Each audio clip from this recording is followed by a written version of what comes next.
நைஸா என் செல்போனை எடுத்து வீடியோவை ஆன் பண்ணி பாக்கெட்டில் வச்சுட்டு உன் மேலே அவள் எவ்வளோ பாசமாக இருக்கான்னு தெரிஞ்சுக்கிறதுக்காக அவள் வாயை கிளறனண்டா.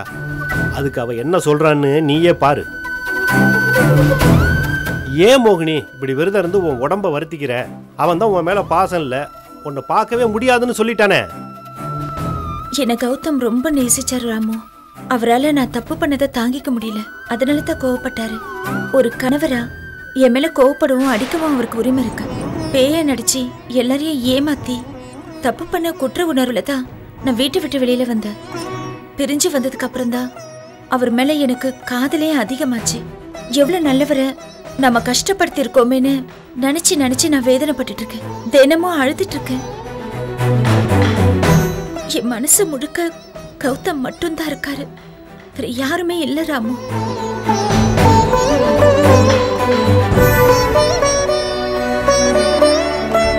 கௌதம் மேல இவ்வளவு அன்பு வச்சிருக்கே நீ, ஏன் கௌதம் கீதாவை கல்யாணம் பண்ண போகக்குள்ள நீ தடுக்க முயற்சி பண்ணல? முயற்சி பண்ண ராமு.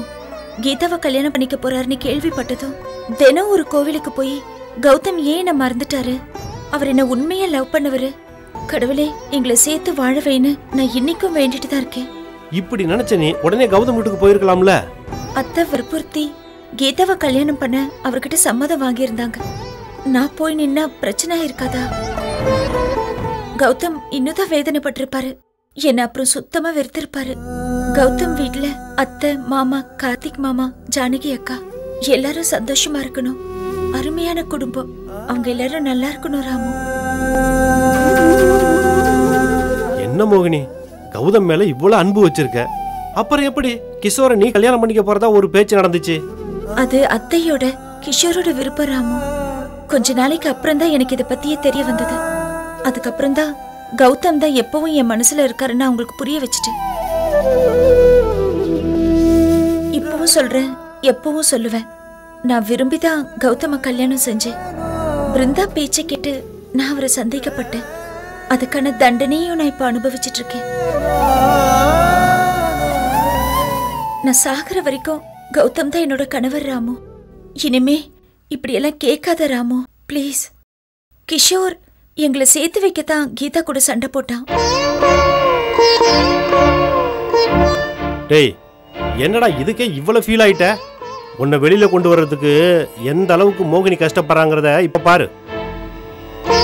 இங்க பாரு பாரு கௌதம், ஏன் மோகினி பூனக்கண்ணு செல்வத்தை நீ மட்டும் பிடிக்க போன? அவன் உன் கையை உடைச்சிட்டான்ல. இல்ல ராமு, அன்னைக்கு அவனை பிடிச்சப்ப அவன் தப்பிச்சு ஓடிட்டான். இன்னைக்கும் அவன் ஓடிட்டானா என்ன பண்றது? அதனாலதான் என் உயிரே போனாலும் பரவாயில்லன்னு அவனை மடிக்க பிடிச்சேன். எப்படியாவது கௌதம வெளியில கொண்டு வந்துடணும் ராமு.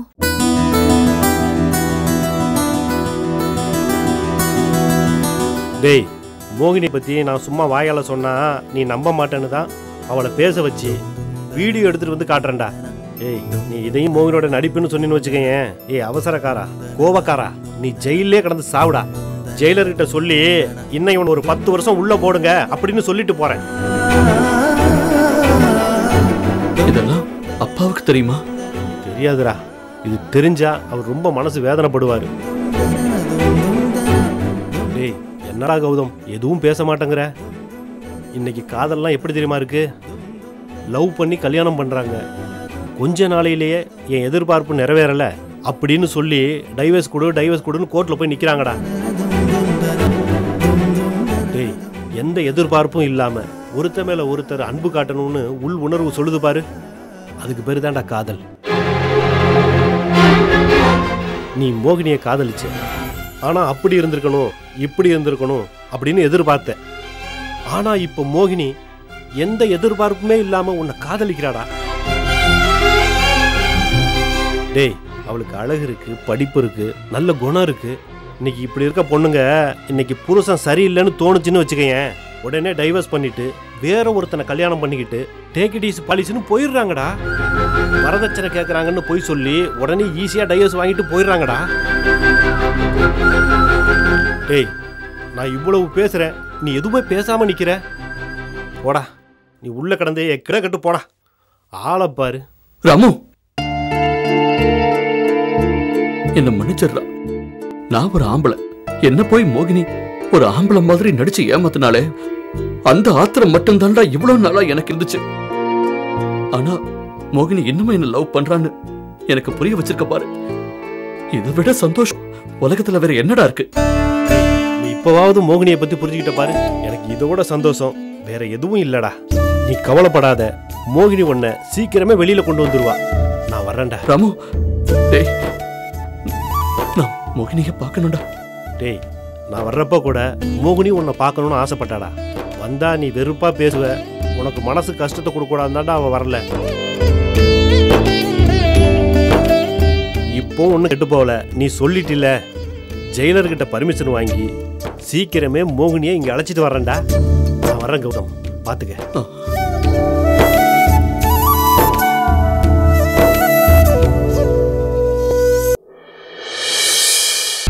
மருமகளே, மோதிரத்தை போட்டுக்கம்மா. ஏன் தயங்குற?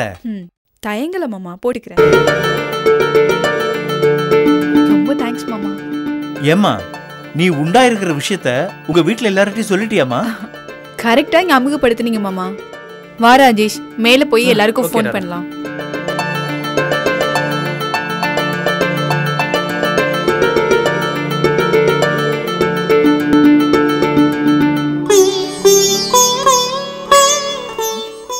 எங்க வீட்ல இருக்க 5 பொண்ணுங்கள்ல நான் தான் முதல்ல மாசமா இருக்கேன். ஐ அம் வெரி லக்கி. ஏங்க, மனசுக்கு ரொம்ப சந்தோஷமா இருக்குங்க. நாம தாத்தா பாட்டி ஆக போறோங்க. அண்ணி மாசமா இருக்கிறதுல எனக்கும் சந்தோஷம்தான். ஆனா நீ என்ன சொல்ல வரேன்னு தெரியுதுமா. அத பத்தி தான் நான் விடிய விடிய யோசிச்சுக்கிட்டு இருந்தேன். ஏன் விடிஞ்ச அப்புறமா யோசிச்சுக்கிட்டு இருந்தேன். எதுக்குப்பா இந்த பில்டப் பண்றீங்க? ஒரு ஐடியா சொல்றப்போ, சஸ்பென்ஸா பேசுறப்போ இப்படிதாம்மா பேசணும். நீங்க சாதாரணமா பேசும்போதே சஸ்பென்ஸா பேசுற மாதிரி தான் இருக்கும். விஷயத்த சொல்லுங்க. மருமக மாசமா இருக்கால, இனிமேதான் அவளுக்கு மாமியார் நாத்தனார் அருமையே தெரிய போகுது. எப்படிப்பா? சொல்றம்மா யசோதா, இந்த பிளான்ல உன் உதவி எனக்கு ரொம்ப முக்கியம். ஐயோ, முதல்ல பிளான சொல்லுங்க. ஏன் இப்படி பேசி கொள்றீங்க? இங்க பாருமா, இப்படி மாசமா இருக்கிற நேரத்துல மாங்காய் சாப்பிடலாமா இல்ல சாம்பல் சாப்பிடலாமா, இப்படி திரும்பி படுக்கலாமா இல்ல அப்படி திரும்பி படுக்கலாமான்னு டவுட் வரும். அப்போ யார்கிட்ட அவ சந்தேகத்தை கேட்டுக்குவா? ஐயோ, நீங்களே சொல்லுங்களேன். உன்கிட்ட தான் வந்து கேப்பா. நீ என்ன பண்ற, நான் குழந்தையே பெத்துக்கலையேன்னு சொல்லு. அப்போ அவளுக்கு தோணும், எனக்கு ஒரு மாமியார் இருந்திருந்தா எவ்வளவு நல்லா இருந்திருக்கும், எவ்வளவு ஹெல்ப்பா இருந்திருக்கும்னு நினைப்பா. ஒரு நாள் வாய் விட்டே சொல்லுவா. அது வரைக்கும் நீ ஆக்டிங் கொடுத்துக்கிட்டே இரு. நான் சொல்றது புரியுதா? எப்படி ஐடியா? முதல்ல குழந்தைய பெத்துக்கிறப்ப அதை எப்படி குளிப்பாட்டுறதுன்னு அவளுக்கு தெரியாது. அவளுக்கு மட்டும் இல்லைங்க, முத குழந்தைய பெத்துக்கிற எந்த பொண்ணுக்குமே குழந்தைய குடிப்பாட்ட தெரியாது. அதான் மாமியார் வேணும் நாத்தனார் வேணும்னு அவ தவிக்கணும், வாய் விட்டு அழணும். அப்ப நாம உண்மையை சொல்லலாம். எப்படி ஐடியா?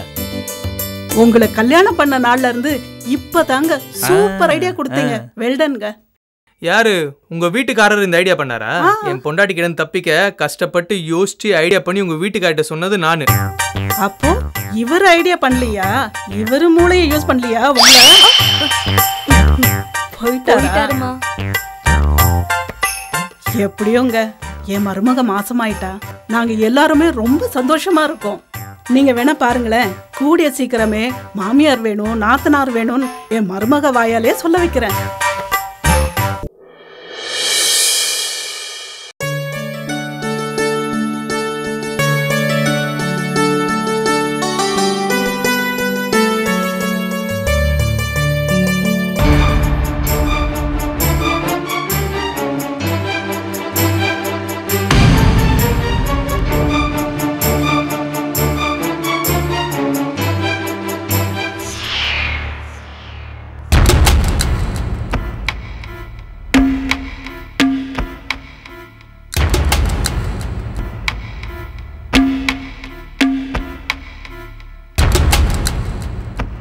பாத்ரூம்லயும் லைட் எரியல. எங்க போனார் இவரு?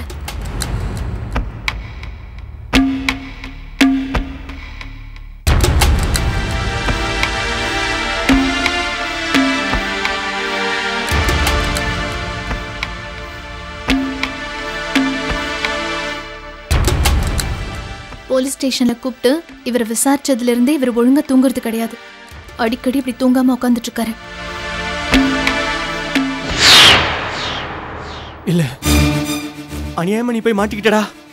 நீ கொலை பண்ணலடா. நீ அப்பாவிடா கௌதம். நீ தண்டனை அனுபவிக்க கூடாது. தப்புடாது. ஏய் கௌதம். அன்னைக்கு என்னடானா தூக்கத்துல வளர்னாரு, இப்போ தனியா உட்காந்துட்டு இருக்காரு. இதெல்லாம் பாக்குறப்போ எனக்கு ரொம்ப பயமா இருக்கு. இவரு கொலைலாம் பண்ணிருக்க கூடாது கடவுளே. அது சரி, இவர் கொலை பண்ணிருந்தா சரண்டர் ஆயிருப்பாரே. இதனால கௌதம ஜெயிலுக்குள்ள இருக்க விட மாட்டாரே. இதுதான் ரொம்ப குழப்பமா இருக்கு. இவர் மட்டும் கொலை பண்ணிருந்தாருன்னா அவ்வளவுதான், அத்தை எங்களை வீட்டுக்குள்ளே சேர்க்க மாட்டாங்க. எங்க பங்கு, நகை, பணம், சொத்து எல்லாமே போயிடும். அப்புறம் குழந்தைங்களோட ரோட்ல தான் அலையணும்.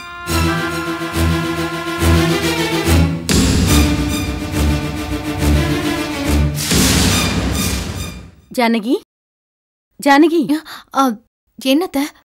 என்ன ஜானகி, ஏதோ யோசனை உட்காந்துருக்க போல இருக்கு. என்னம்மா யோசிச்சுட்டு இருக்க? சம்மந்தி, ஜானகி இப்பெல்லாம் ஏதாவது யோசிச்சுக்கிட்டே தான் இருக்கா சம்மந்தி. கீதா என்ன உங்களை எல்லாரும் ஏமாத்திட்டால, அந்த ஷாக்ல தான் இருக்கா ஜானகி. கார்த்திக் போலீஸ் ஸ்டேஷன் கூட்டிட்டு போனான்ல, அன்னில இருந்தே இப்படிதான் இருக்கா. இல்லம்மா ஜானகி? ஆமா அத்தை.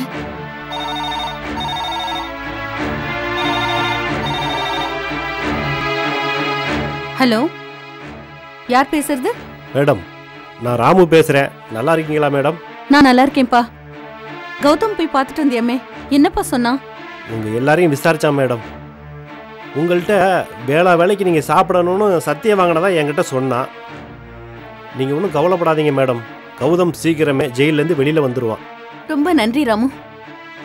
என்ன விஷயமா ஃபோன் பண்ண ராமு? நான் மீனாட்சி சார்கிட்ட ஒரு முக்கியமான விஷயம் பேசணும். சார் செல்போனுக்கு ட்ரை பண்ணேன், சுவிட்ச் ஆஃப்னு வந்துச்சு. ஓ மேடம், நான் ஃபோன் பண்ணேன்னு சார் வந்தா சொல்லுங்க. சரி ராமு. ஒரு நிமிஷம் ராமு, சாரே வந்துட்டாரு, நீயே பேசுப்பா. யார் கிருஷ்ணா? ராமு. ராமு, நான் மீனாட்சி சுந்தரம் பேசுறேன். என்ன விஷயம் சொல்லு. கௌதம் எனக்கு உயிர் நண்பன் சார். உங்களுக்கு அவன் புள்ள, கார்த்திக் அண்ணனுக்கு அவன் தம்பி. ஆனா அவன் வெளியில வரணும்னு நம்ம எல்லாரும் எடுக்கிற முயற்சியை விட, அதனால நம்ம சந்திக்கிற கஷ்டத்தை விட மோகினி அதிகமாகவே கஷ்டப்படுறா சார். அவளை நினைச்சாதான் சார் ரொம்ப பாவமா இருக்கு. என்ன ராமு சொல்ற? கீதாவோட லவ்வரு பூனக்கண்ணு செல்வா இருக்கான்ல சார், அவனை தனியாளா வாட்ச் பண்ணி அவனை மடக்கி பிடிச்சா சார். ஆனா அவன் மோகினி கையை உடைச்சு கீழே தள்ளி விட்டுட்டான் சார். அப்புறம் என்னாச்சு? நல்ல வேலை சார், கடவுள் புண்ணியத்தில் நான் அந்த பக்கம் போனதால அவனை 4 சாத்து சாத்தி அவன் கையை பின்னால் கட்டி அவனை போலீஸில் கொண்டு போய் ஒப்படைச்சிட்டேன் சார். அந்த பூனக்கண்ணு செல்வம் மோகினியை ஏதாவது கார்லேயோ லாரிலேயோ தள்ளி விட்டுருந்தா அவன் உயிரே போயிருக்கும் சார். பூனக்கண்ணு செல்வத்தை நீங்க 2 பேரும் போலீஸில் ஒப்படைச்சதா கேள்விப்பட்டேன். அவனை பிடிக்கிறதுக்கு மோகினி இவ்வளவு கஷ்டப்பட்டிருக்கான்னு எனக்கு இப்பதான்ப்பா தெரியுது. மோகினி கையில் ஃப்ராக்சர் ஆகி கட்டு போட்டிருக்கு சார். நீங்கள் ஒரு தடவை மோகினியை நேரில் போய் பார்த்துட்டு வாங்க சார். இதை சொல்கிறதுக்காகத்தான் நான் ஃபோன் பண்ணேன். ஆனால் மேடம் எடுத்தாங்க. அவங்களுக்கு மோகினியை பற்றி பேசினாலே அறவே பிடிக்காது. அதனால தான் சார் உங்கள்கிட்ட சொல்கிறேன். மேடம் குதிரைக்கு கடிவாளம் போட்ட மாதிரி நீதி, நேர்மை, இப்படி நேரு பார்வையில் மட்டுமே எதையும் பார்க்குறாங்க. அக்கம் பக்கம் பார்த்து அனுசரித்து வாழ்கிறது தான் இன்னைக்கு இருக்கிற உலகத்தில் சாத்தியம் சார். நீ சொல்றது எனக்கு புரியுது ராமு. சார், மேடத்துக்கிட்ட நீங்கள் மோகினியை பற்றி எடுத்து சொல்லுங்கள் சார். மோகினியோட நல்ல உள்ளத்தை அவங்களுக்கு புரிய வைங்க. அப்புறம் ஒரு முக்கியமான விஷயம் சார், போலீஸ் தரப்புலேருந்து ஒன்று கேள்விப்பட்டேன் சார். உங்கள் பிஸ்னஸில் சில வேலைகளுக்கெல்லாம் ஹெல்ப் பண்ண சண்முக பாண்டியங்கிற ஒருத்த மேலே போலீஸ் டவுட் போடுறாங்க சார். உனக்கு யாரு சொன்னது ராமு? சண்முக பாண்டிய மேலையும் ஒரு சந்தேக கண் இருக்கிற மாதிரி தகவல் கிடைச்சிருக்கு சார். அவனை வச்சு உங்க மேலையும் சந்தேகப்பட வாய்ப்பு இருக்கு சார். அதனால தான் சார் இதை சொல்றேன். சரி சரி ராமு, போனை வச்சிடுறேன். ஒரு நிமிஷம் இருங்க சார்.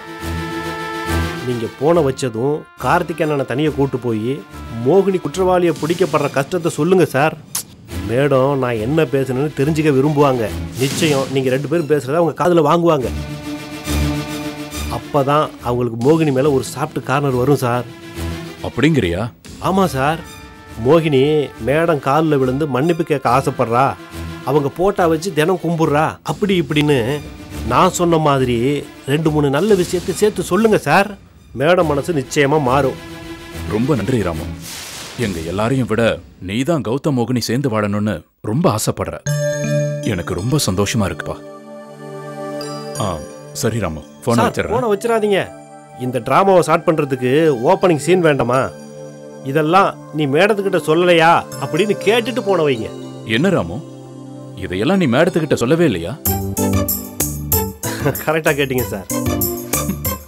Very good Ramu. அதனாலதான் நீ சொல்லலையா? சார், எக்ஸ்ட்ரா டயலாக்லாம் போட்டுட்டீங்க. கண்டிப்பா மேடம் மனசை மாத்திருவீங்க சார், நான் நம்புறேன். நான் போன வச்சிடறேன் சார். சரி ராமு. மோகினிக்கு கை உடைஞ்சது நிஜம்தான். உண்மையை சொல்லி தான் மேடத்தோட மனசை மாத்த பாக்குறேன். நல்லது நடக்கட்டும். கார்த்திக், ஏங்க ராமு என்ன சொன்னான்? முக்கியமான விஷயம் எதுவும் சொல்லல கிருஷ்ணா. கார்த்திக், உங்ககிட்ட ஒரு விஷயம் பேசணும். அத்தை தான் என்ன விஷயம் கேக்குறாங்கல்ல மாமா, இங்கே சொல்லிட்டு போங்க மாமா. ராமு தான் எதுவும் சொல்லலாங்கிறனே. நாங்க 2 பேரும் கம்பெனி விஷயமா பேச போறோம். நீ காஃபி போட்டு மேல எடுத்துருவோமா? சம்பந்தி, யார் எந்த உதவி செஞ்சா என்ன? இந்த நேரத்துல யார பத்தி என்ன தப்பா நினைக்க போறோம்? கௌதம் தம்பி வெளியே வரணும். விஷயம் என்னன்னு சொன்னீங்கன்னா நாங்களும் எங்களால முடிஞ்ச உதவி செய்வோம்ல சம்பந்தி. கார்த்திக் கிட்ட பிசினஸ் விஷயமா தான் பேச போறோம் சம்பந்தி. நீ வா கார்த்திக். ராமு ஏதோ சொல்லியிருக்கான், அது என்கிட்ட மறைக்க பாக்குறீங்களா? என்ன மீறி எதுவும் நடக்குமா? பாக்குறேன்.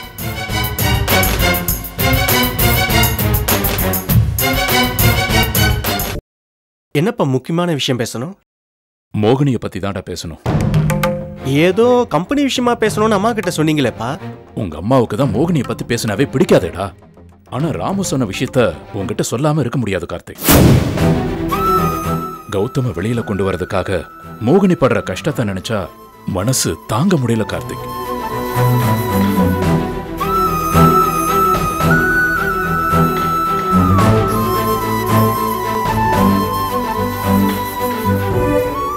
என்னப்பா சொல்றீங்க? மோகினிக்கு என்னாச்சு?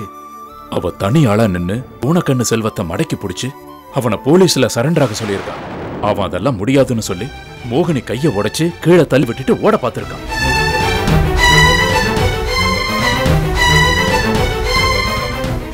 ஐயோ, மோகினி எதுக்காகப்பா இப்படி தனியா போய் ரிஸ்க் எடுத்துக்கிட்டு இருக்கா? கௌதம சீக்கிரம் வெளியே கொண்டு வரணுங்கிறதுக்காக ஒரு வேகத்துல தான் இப்படி எல்லாம் பண்ணியிருக்கான். நல்ல வேளை யதார்த்தமா ராம் அந்த பக்கம் போனதால மோகினியை காப்பாத்தி இருக்கான். அந்த ராஸ்கலையும் போலீஸ் கிட்ட ஒப்படைச்சிருக்கான். மோகினி இப்ப எப்படி இருக்கா? அவ கையில பிராக்சர் ஆயிடுச்சான். அதனால கட்டு போட்டுக்கிட்டு இருக்காளாம். ராமு என்கிட்ட கூட இந்த விஷயத்த சொல்லவே இல்லையப்பா. உங்க அம்மா கிட்டயும் தான்ப்பா சொல்லல. உங்க அம்மாவுக்கு தான் மோகினி பேச்சு எடுத்தாலே பிடிக்காதே. அப்பா, அம்மாவுக்கு தெரியாம நான் போய் மோகினியை பார்த்துட்டு வந்துட்டுமாப்பா? இல்ல கார்த்திக், வேண்டாம்.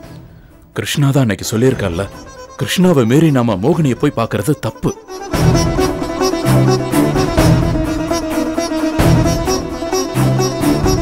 ஓ, அம்மா பின்னாடி தான் நிக்கிறாங்களா? சரி, புரிஞ்சு போச்சு. நாமளும் நடிச்சிடலாம். யோசிச்சு பார்த்தா அம்மா சொல்றபடி நடக்கிறது தான் நல்லதுன்னு தோணுதுப்பா. ராமு இன்னொன்னு சொன்னான்ப்பா, அத சொல்ல மறந்துட்டேன். என்னப்பா? ராமு கிட்ட மோகினி சொன்னாலாம், எங்க அம்மா போன பிறகு என் அத்தை தான் எனக்கு அம்மாவா இருக்காங்க. நான் செஞ்ச தப்புக்காக அவங்க காலில் விழுந்து மன்னிப்பு கேட்கிறேன்னு சொன்னாலாம்.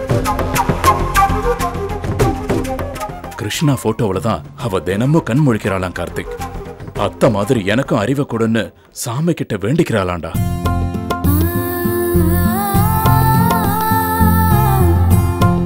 ஃபீல் பண்றா. புகழ்ச்சிக்கு மயங்கிற பொம்பளைங்க சைக்காலஜிய ராமு நல்லாவே தெரிஞ்சு வச்சிருக்கான். அம்மா, மோகினிக்காக அத்தை ஃபீல் பண்ண ஆரம்பிச்சிட்டாங்கம்மா. இந்த ராமு சும்மாவே இருக்க மாட்டான் போல இருக்கு. சம்பந்தியம்மா மனசு மாதிரி மோகினை ஏத்துக்கிட்டாங்கன்னா எனக்கு அதை விட சந்தோஷம் வேற எதுவும் இல்லை. அப்பதான் என் பாவம் தொலையும். கடவுளே. என்னம்மா சாமி கும்பிடுற? என்ன வேண்டிக்கிற? மோகினி திரும்பவும் இந்த வீட்டுக்கு வந்தணும்னு வேண்டிக்கிட்டேன். இப்ப என்னப்பா செய்யறது? மோகினியை போய் பார்க்கலாமா வேண்டாமா? மோகினிக்கு அடிபட்ட என்ன, கையுடைஞ்ச என்ன, யாரோடவோ சண்டை போட்டு செத்த என்ன, நமக்கு கிருஷ்ணா தாண்டா முக்கியம். அவளே கௌதம் ஜெயில இருக்கிறதுனால மனசு உடைஞ்சிருக்கா. அவ பேச்ச மீறி நம்ம எதுவுமே செய்ய வேண்டாம். ஆனா ஒண்ணு, மோகினி எப்படியும் கௌதம வெளியில கொண்டு வந்துருவா. அது மட்டும் நிச்சயம்.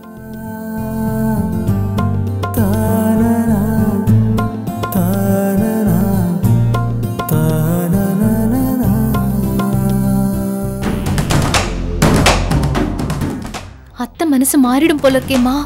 அப்படி நடந்தா அது நல்லதுதாண்டி. போ ஜானகி. வா. அப்பா உண்மையிலேயே மோகினிக்கு கை உடைஞ்சிருச்சா? எல்லாமே உண்மைதான்டா. உங்க அம்மா மனசை மாத்ததான் நேரடியா சொல்லாம இப்படி சொல்ல சொன்னா ராமு. அப்பா அப்ப மோகினி போய் கண்டிப்பா பார்க்கணும்பா. உடனே நாம போய் கிருஷ்ணாவுக்கு தெரியாம பார்த்துட்டு வந்துடலாம். மோகினி நல்ல மனசுக்கு கௌதம் கூடி சீக்கிரம் வெளியில வந்துடுவான்பா.